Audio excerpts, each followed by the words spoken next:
Hi guys, welcome back on the channel. Today's video is a flip through, a dash review of Test of Resolve 100 Years War scenarios, booklets that have been released and are getting released gradually. The guys are focusing on different periods and sub-periods of the 100 Years War, and recently they released another 2 books. So I'm here to showcase them to you because I believe they're excellent. I believe you will thoroughly enjoy them because of the setup, and in my opinion it's a great source material and information, and you don't have to play or to use Test or Resolve rules to purchase them and use them for your own battles, and you will see when we see the setup. So we have 3 booklets. I have 3, actually there are 4. These are not obviously the hard copy. This is the PDF version that I printed and bind. So we have scenarios. We'll go to the other scenarios just so you can see the battles. From 1347 to 1383, this scenario has the battles of Cassel, 1347, Calais, 1350, Moron, 1352, Poitiers, 1356, Launac, 1362, Cocherel, 1364, Auray, 1364, and Dunkirk, 1383. So this is the scenarios for 1347, 1383. Now this is the one for 1415 and to 1453. This is the one we're gonna have a little bit better look. And now here is my printed, I printed something wrong. So these are the scenarios from 1332 to 1346. And let's see the battles so you are aware of what battles they have. So they have Dumpling Moor, 1332, Saint-Omer, 1340, Morlaix, 1342, Bergerac, 1345, Caen, 1346, Blanchetaque, 1346, Crécy, 1346, and Neville's Cross. This one we're gonna do in the summer using, in our next big battle. We're still expecting Poitiers is currently edited. The Neville's Cross during Christmas period, we're gonna use the setup, and we're gonna use Test of Resolve rules. Now the third one, the fourth one that I haven't purchased yet, and I will, is for battles within Britain. It's a scenario for 1388 to 1405, and it has Shrewsbury, it has Otterbourne, it has basically the Welsh Rebellion. So this I'm going to purchase as well at a point. So let's go and see how the battles are set up, how the book is set up, and you will realize how generic this book is and how it's going to be a great companion to your battles regardless of the rules you're fighting. So we're starting. Test of Resolve, 100 Years War, scenarios for 1415 to 1453, featuring Agincourt, David Knight and Tim Cooper. So now we start.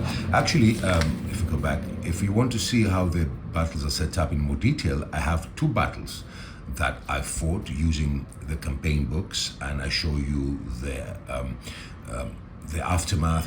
There is the aftermath, there is the orders of battle, there is prologue, prelude to the battle. All these are included in the booklet, and for every battle, this is the setup.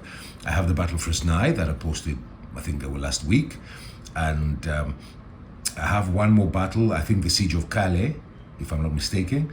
That is I posted quite some time ago, so you can see how the booklet is set up, how the battles are, so you can have an idea how useful this book is. So you're starting, as we said, with the credits, scenarios featuring Agincourt, read by David Knight and Tim Cooper, and here you have an introduction. Always you have an introduction of the period, different introduction for every period, and obviously here you have introduction to this volume. Scenarios, how the scenarios are presented. Let's go here, and this is the more interesting part. So how the scenarios are presented: you have background and pre-battle, you have order of battle, you have deployment, scenario rules and reminders. These are the specific. This is a specific section for the Test of Resolve rules, historic outcome, and bibliography. This is quite useful also. You have bibliography. It's very, very useful. So all of these are very useful. Let's say you're not playing Test or Resolve. Let's say you're not using these rules.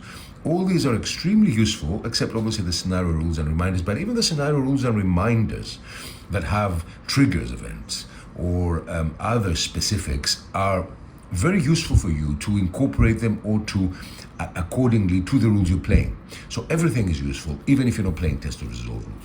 So here we have the table of contents where we said we have Agincourt, fought on the 15th of October, Fresnay, 1420, Bourget, 1421, Cravant, 1423. These are very big battles, very interesting battles, not big battles. Verneuil, 1424, Patay, 1439, Formigny, 1450, and Castillon, 1453. So here it has the layout and legends here, so it told you what troops are here, what types of troops, how they are noted on the map, and here is the terrain. Now, minor criticisms that the terrain could have been a little bit more clear, but that's not a big issue. So you have road, rivers, streams, bridges, you have barrier, defensive position, natural defensive position, you have a hill, you have woods, you have impossible terrain, you have hasty defensive positions and stakes. Actually, this has to do with my printing as well, to be fair to the book. So you have Agincourt, you have the background story. And that's how all the book, and the background story is really, really interesting, only from historical purposes. There's a lot of research done here. Then you have the pre-battle, again, information. And then you have the order of battle, where it explains to you how you divide your troops, what are the battle morale points and result points for every troop, and the commanders. And then you go to the setup, a beautiful setup that shows you the deployment, and then scenario rules and reminders, the triggers, how the armies attack based on test of resolve rules. And then you go to, this is obviously a big scenario, you have other rules and reminders, and here you have the triggers for when other units appear or when other battles appear.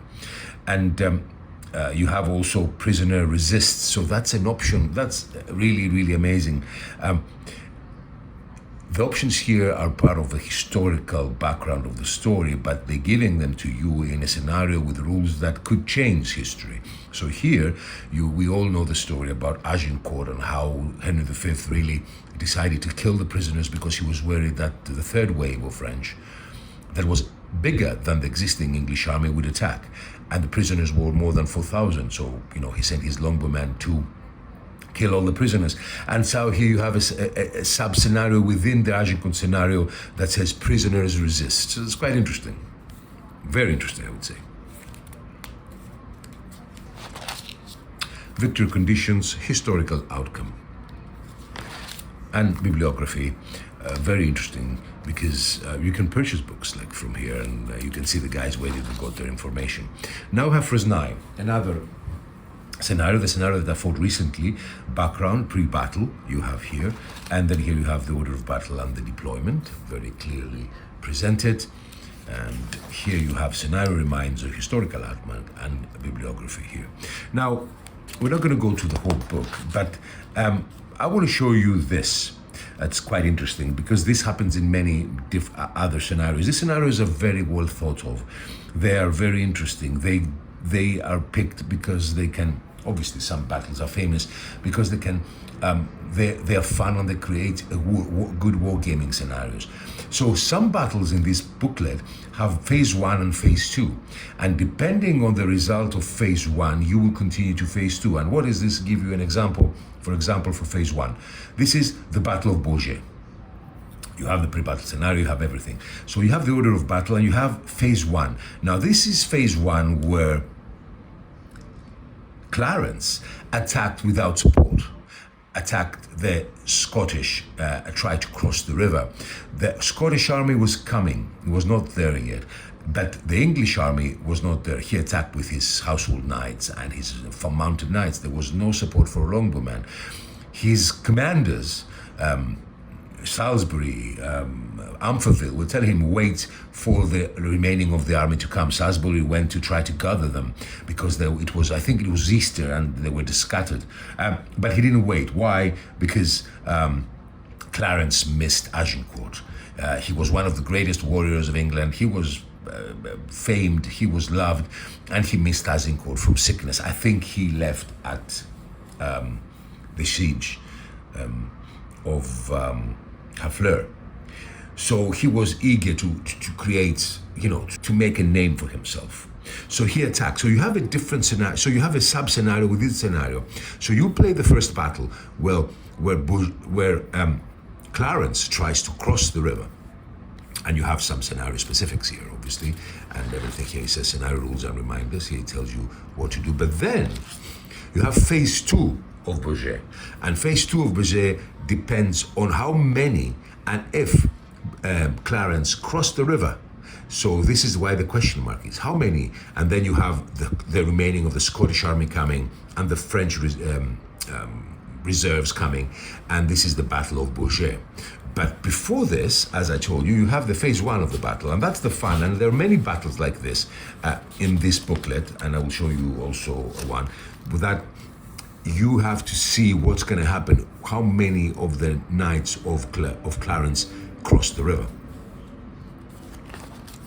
So you have many battles here. This is another battle. This is another famous battle, the Battle of Cravant. It's a battle actually I'm planning to fight soon. Again, the setup is here. It's fine battle. Now you have trigger events, how some reserves and units trigger the movement. Then you have Verneuil, again another battle very famous. Salisbury and Bedford destroyed the Scots and Aumale. Again, you have some trigger events here. It also sometimes tells you what is the optimum strategy, envelopment of the French. It's quite interesting, actually. Historical outcome. Let's go and see them all. Bataille. Now, this is another one, good one. This is the one I'm going to show you.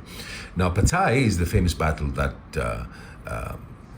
Jean of Arc told his men where the English were fleeing Orleans. You have Spurs, use them. And they managed to reach the English before they managed to deploy. So you have again phase 1. Phase 1 is the scenario. This is Poton de Xandreliès, one of the commanders of Jean, who is going fast before Jean arrives to find the English. The English are hiding. If you know the story, the English were hiding with Talbot, and a stag basically pointed out the positions to the French. So there is a scenario here where how the stag plays role to this battle. So you have the first battle where the English are ambushing the French, the first phase of the battle, and then depending on what will happen and what will happen with the poor stag, you have the second phase of the battle and you have triggers. So it's not a simple, I mean, you can use any part of this for your battles, but it's not a simple, and this is the phase 2, excuse me, this is the phase 2 where the English now deployed with Talbot and Falstaff in the back, and Jean of Arc is coming also. And then the question mark is how many of Poton de Xandreliès' men survived the first phase. So I'm showing you this because they're very well thought of battles, just not simple scenarios that you just put your armies there. There's so many information there. You have phases 1, phases 2, whoever passes phase 1. It's a little bit like a mini campaign. So I highly recommend you have a look at these booklets, because regardless if you're playing test of resolve rules or not. For Minzy, another great scenario where the English was basically the English destroyed in France. So great books, great scenarios, very wargamey scenarios. Highly recommend them, even if you don't play Test of Resolve.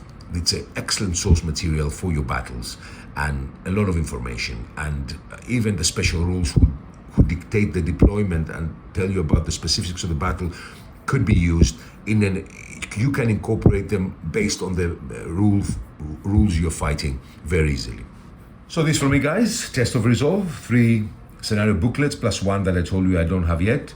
I hope you enjoyed this video. Really worth having a thought about purchasing them. They will help a lot with your campaigns and the battles, spice them up. Thank you so much for watching, and bye-bye.